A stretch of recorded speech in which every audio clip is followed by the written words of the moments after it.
What's up everybody, Ian and Matthew here taking you through part 2 of our rib flare video. Today we're going to talk about some solutions, but before we get into that, I just want to do a very quick review so everybody's on the same page.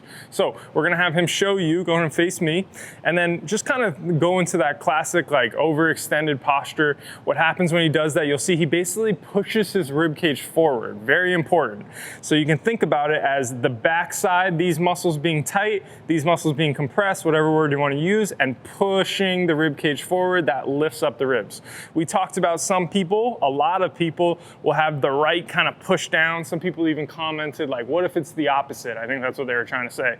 And then the left pops up. That's super classic, kind of like right BC pattern, right? So that's very common. And then also just having both flared up, the back arches. Remember, the solution at first is, like we said, simply learn to exhale, get internal obliques to bring the rib cage down and in without crunching down, because that's a separate problem that we're not trying to create. Now, from the view of the pelvis, that's exactly what we're talking about here. Here's his femur bones. We don't want the pelvis to be tipped forward again. All these muscles along the spine are working. They're extending your back. They feel like they're always on. So bringing your center of mass back, bringing the rib cage back, bringing the pelvis back is gonna help a ton with getting those ribs down and having them stay down. So now that we've gone over that, just quick review, let's go ahead and get into our first solution. All right, so for our first solution, really just giving you a little bit of constraints so that you can just learn how to breathe like we talked about in the first one. First step, with all these exercises, if you can't do this, the other stuff's not gonna go super well, so that's what we wanna start with. Now, the two constraints are gonna be a towel or a band, just something at the TL junction of the lower part of the ribs, basically where your lower back becomes your mid back, your upper back. And we just want that there for feedback, because I don't necessarily need your lower back to push into the ground, but if you're losing the bottom of your rib cage in the back, you're probably extending just like we showed you with the rib thing. So that's what we're trying to get away from. So he's gonna lay all the way back. And then the next one is going to be to open the airway. So we're going to kind of open up the front of the neck, give you a little bit of neck extension, because what happens is oftentimes when we kind of tuck our chin all the time, when we bring this down, this all squeezes together and it actually closes off the airway, not letting us breathe well. And then we can kind of extend under that. So this is probably like a good height for it. It could totally be a little bit bigger as a progression, and it can start even smaller if you want to use a hand towel. Some people have so little extension in their neck that this might be uncomfortable for them. If that's you, you know that you need to put something a little bit less, a little smaller. So now we're all in position. He's going to take his hands, he's going to put them on his ribs. Good. And now we're just going to go ahead and start off by taking his chin and going all the way towards that camera, looking at it, and then coming back 5 times. And this is the same exact thing. We're just getting a little bit of neck extension. You're opening and stretching the front here, and we're opening the airway so that when we do our breaths, you can inhale easily, you can exhale easily. We don't want to use our neck to breathe at all. And then after your 5th one, you're just gonna settle in. For most people, settling in, keeping your eyes straight up is the best cue, but just think, I don't want you to tuck your chin at all. So many of us have like this kind of recessed jaw that we kind of almost need it to come forward a little bit just to rest in what we would think of as neutral. Now, you're gonna go ahead and relax the neck a little bit. There you go, a little bit more, right there. Good, so there's a perfect example, good job. Now, let me go into a very relaxed inhale through your nose, and a very long exhale out through your mouth. And what I want you to do is on this camera right here, I want to see your ribs moving. So I want to see you exhale and get them to move. I want to see you inhale and get them to expand. Do I want your belly to expand? Yes. Do I want it to be the only thing to expand? Absolutely not. Do I want your chest to expand? Absolutely. Do I want it to be the first thing to expand? Absolutely not. So if you see yourself breathing like this, you're literally lifting your ribs up into the rib flare that we're trying to get away from. Most people that have this rib flare, they cannot exhale. That's what we talked about in the first one. Now you should be able to feel it. So try to get as long of an exhale as you can. And now as a progression, you're gonna work on a pause. So try to exhale everything out. You can get even more out. I like to see these ribs move. Good. Then pause, 1 Mississippi. Relaxed inhale through the nose. Good, keep going. Then long exhale again. Out the mouth, out the mouth, out the mouth, exhale out the mouth, exhale out the mouth, exhale out the mouth. Good, there you go, it's okay, keep going. So I do want you to breathe in through your nose. I do want you to breathe out through your mouth. It's very important that your mouth is sealed on your inhales. That's very common to kind of have it a little bit open. Don't do that. When you exhale, it doesn't need to be like crazy hard, like, but it does need to be long and full. When you're doing this really well, you should actually see your rib cage moving. It should be filling up. Your chest should be filling up. Let's go over our band. So the band in the back, you should be able to breathe into this green band. That means that your ribs are expanding backwards like we showed you. If they're stuck forwards and up, you're gonna have a hard time breathing and inhaling back. That's where the pause comes in. Fully exhale, pause, then your next inhale should be much better. How do you know you held too long on the exhale and you went too much air out, you tried to hold for too long? Your next inhale will be panicked. It'll all of a sudden be, and then you'll kind of mess it up a little bit. So push it, but don't push it to the point where you're in that panic. That's the first thing that we want to be able to do.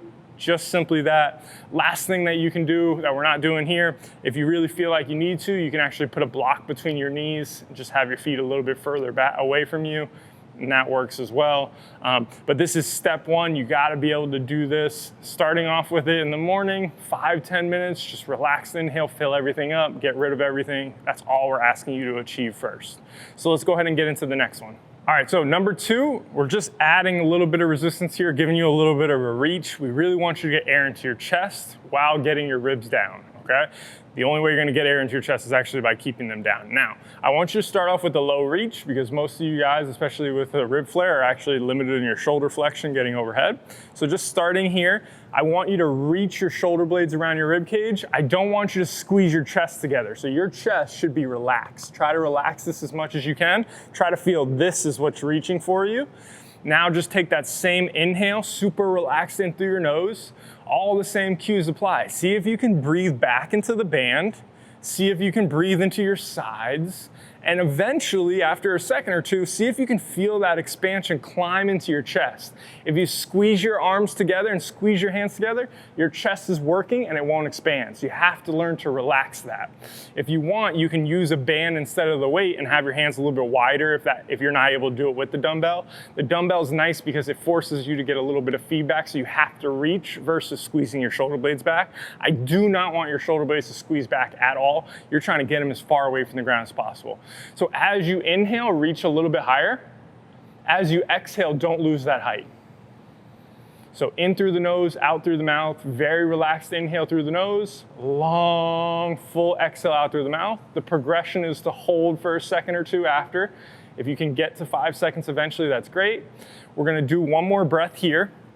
And remember, we started here, so that's perfectly fine. And then you're slowly moving your way, but there's no towards the ground at all.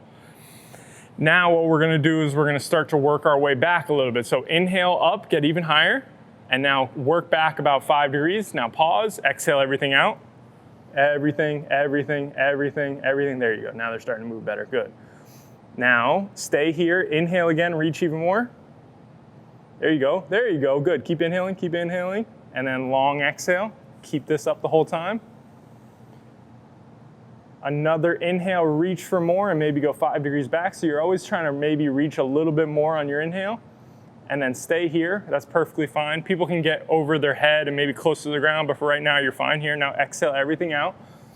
Good, you're trying not to shrug. You're trying not to use your chest. Good job, this is getting soft. Now untuck your chin. So you're starting to do that chin tuck. Good, yeah. And that's where you can see if the towel was bigger, it wouldn't even let you do that, but I want to start off with a smaller one for everybody at home. Now 2 more breaths. This is something that would be great to start your workout. Again, same thing, you could always have a block between your knees. That would work for you as well. You could even elevate your feet to make it hook lying. And we're just working on 5 to 10 breaths like this. Slowly work your way back. This should improve your shoulder flexion also. And it's gonna work on getting your ribs down and then breathing behind your abs so that everything expands under control versus the rib flare, which is just where that sternum is lifting up and down. Instead, you're getting longer. Imagine as you're breathing, he has a unicorn horn here. It's moving that way. His butt is staying where it is. So he's getting longer as he inhales without popping his ribs up in the front. Don't think that keeping your ribs down is this conscious tension to squeeze and brace. That's not what I'm telling you to do. let the exhale do the work, let the inhale do the work, and breathe behind those abs. There's the supine pullover. Let's get into the next exercise. Okay, so next up, just like we talked about in part 1, we really want you to get side planks going. Specifically, for the person that has both of them up, yes, definitely do both sides. Nobody's gonna get hurt from doing both sides, but you can double down on the side if you're asymmetrical. So if his left side is flared up like this, then hit as many left side planks as you can. You can do them daily, work them in. That's gonna be big for you. The obliques are gonna be one of the major muscles that's gonna help close this rib cage down. By putting us on our side, we're also gonna get better air into the front and back sides of our body by biasing the air there just from that position. So we're gonna go ahead and make sure that we got everything right. I want 45-degree angles right here for the hips. I'm really gonna emphasize the thumb and index finger being the push point. I don't want you to do this. If you can't push through the index and the thumb, that's probably because you're missing exactly what we're training right now. So he's gonna push through that index and thumb, drive himself up, and then reach his right arm forward. Good. Now if you just hold right here and just start to take those same normal breaths that we talked about, very relaxed in, long exhales out, pause after the exhale if you can. If you are someone who is unable to get the index and thumb down, what you can do is you can put a little towel on the outside of the hand and it will just allow you to sink to the ground a little bit better so that you can get that contact. So there's another little cheat code for you. Now when you do this side plank, I see how he's perfectly under here. He's pushing the ground away up, but he's not pushing the ground away this way. I don't want him to drive himself towards his knees. I want him to really feel his left glute pushing through there, and then I want him to get some really good relaxed inhales, long exhales. We're gonna show you 2 variations of this. The first one's here. This is for that person that has trouble with this. Notice when he reaches the right arm forward, he's actually turning his rib cage slightly to the left, which is what we want. That's gonna help close this down. It's gonna help get more air into the back left and more air into the front right, and that's what we want here. Literally work up to 60 seconds. It should be one of those things that you do the first one, you're like, that was easy, then you get better at it, now it's hard. You got 30, then you got 45, then you got 60. 3 sets is enough to really make some progress. So here, same breathing principles. His head is getting away from his butt. He's long through his spine, long exhales with a pause. That's the side plank on this side. Now, let's have you flip over and do the exact same thing on the other side, and then I'll tell you the difference when we get there. Good. So on this right side, for most people, especially if you have that left rib flare that's so super common, slide down just a little bit this way for us. If you do have that left, what we want to do is kind of work on almost turning away from this side. So now he's going to go ahead and bridge up, same exact way. And instead of reaching your left arm forward, reach it up to the ceiling. Good. So now he's kind of driving through the index and thumb, and it's kind of just pushing him up, and now his rib cage is kind of turning very slightly to the left or up towards that hand. You can also look at your left hand. That's another way to kind of, again, get you all these little secret details to get you going. A lot of these people are also gonna need to think about, if you can't feel your right glute right now, imagine you were sliding your right knee forward and then down into the ground, and that should fire that baby up really good. Same thing, 3 to 4 to 5 sets, 5 breaths at least, work towards 60 seconds, make it easy. You're gonna see some really good progress when you're able to do this efficiently. It doesn't need to be more complicated than that. That's how you're gonna do our side plank. Let's go ahead and move on to the last one. All right, so our next progression is gonna get you a lot of obliques. We're standing now. It's just something that you can throw into literally every single workout, get your ribs moving. So we're doing a high to low chop. If you're very limited overhead, you might want to start off with the cable being like literally just like above your shoulder, at your head level. It doesn't have to be super high. I do want the cable slightly in front of you and on your side, not just completely on your side, definitely not behind you. So then what we're gonna do is we're gonna take this, open it all the way up with the rope. He's gonna have his top hand be the right IR, ER here, so flipped under on the hand. He's gonna reach first, so try to get to me right here first. Good. So again, this is relaxed as possible. This is working. His shoulder blades around his rib cage. Now he's gonna go ahead and take an inhale here. Exhale, pull it to your left hip. Now, first step 1 is just to hold it here and just hang out. So all I want you to do is hold this right now. Now, from this position, he should get a lot of left triceps, some low trap on the left side. This should be exhaled down, so give me another inhale, another long exhale, out through the mouth. You'll feel that come down. Pause, hold it, Then on your next inhale, try to imagine like I'm there and I'm holding this down. So when you inhale and your left rib usually flares, it's not allowed to flare up. You're not holding it down hard, you're just exhaled it down, and then your next inhale will push air into all those other spots, which again, in this circumstance, should be back left and front right, even though you're gonna feel it everywhere. So he's holding right there, that looks perfect. Notice his belt buckle's turned left slightly, notice his ribs have turned left. We really turned our rib cage into that, and we reached first. So you didn't turn and squeeze your shoulder blade back, you reached, and then that caused you to turn a little bit. Very big difference. Now, after you work on those holds, 30 to 60 seconds, start getting some reps in. So we're gonna go all the way back and down.